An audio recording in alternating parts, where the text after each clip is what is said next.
মেদিনীপুরে কিন্তু ওরস হতেছে, মঙ্গলবার রাত্রে ওরস হবে। আসলে দেখেন, গতবারও কিন্তু মেদিনীপুরের পাসপোর্ট বন্ধ করে দিয়েছে সরকার, এবারও কিন্তু বন্ধ করে দিল। তাহলে যারা এই সরকার, তারা কি আল্লাহ, তাদের কি আলাদা নাকি? যারা সরকার, তারা কিন্তু দুনিয়া থেকে, মায়ের পেটে থেকে হয়েছে। তারা যদি ওলি আল্লাহ যদি মানে থাকে, তাহলে তারা মেদিনীপুর ওরস, সেখানে হাজার হাজার মানুষ ওখানে যায়, হায়রা চোখের পানি ফালা দিচ্ছে। আর এই যে আমাদের সরকার, এখানে ইন্ডিয়ার যে পাসপোর্টটা বন্ধ করে দেওয়া হলো, মানুষ যাইতে পারছে না।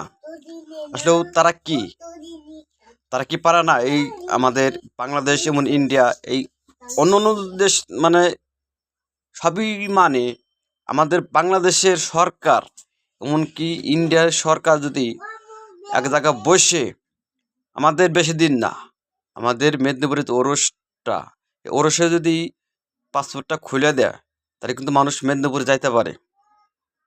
তা না করে বন্ধ করে দেওয়া হলো। পাবলিক কি করবে ভাই? যদি সরকার যদি বন্ধ করে দেয়, এই সবই তো সরকারের হাতে, পাবলিকের হাতে কি আছে? কিছুই না। তাহলে মানুষ এদেরকে যাইতেও পারছে না।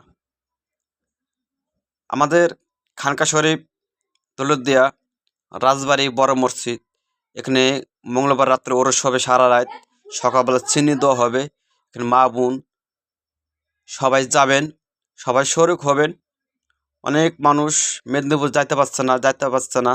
এর জন্য কিন্তু তাদের মনের ভিতরে কতটাই একটা হাহাকার। আসলে বড় হুজুর পাকের জায়গা তারা পাড়া দিতে পারছে না। এর জন্যই প্রতিটা ভাইকে বলবো, প্রতিটা বোনকে বলবো, মা বোনকে, আপনারা রাজবাড়ি খানকা শরীফে যাবেন, ঘাটে খানকা শরীফে যাবেন। ওখানে যাই আপনারা শরিক হবেন, ওরস আপনারা পালন করবেন। দেখুন আল্লাহ তাআলা আপনাদের ওখান থেকেই আমাদের হুজুর পাক ওখান থেকে আপনাদের কবুল করে নেবে। ধন্যবাদ সবাইকে, ভালো থাকবেন। আল্লাহ হাফিজ।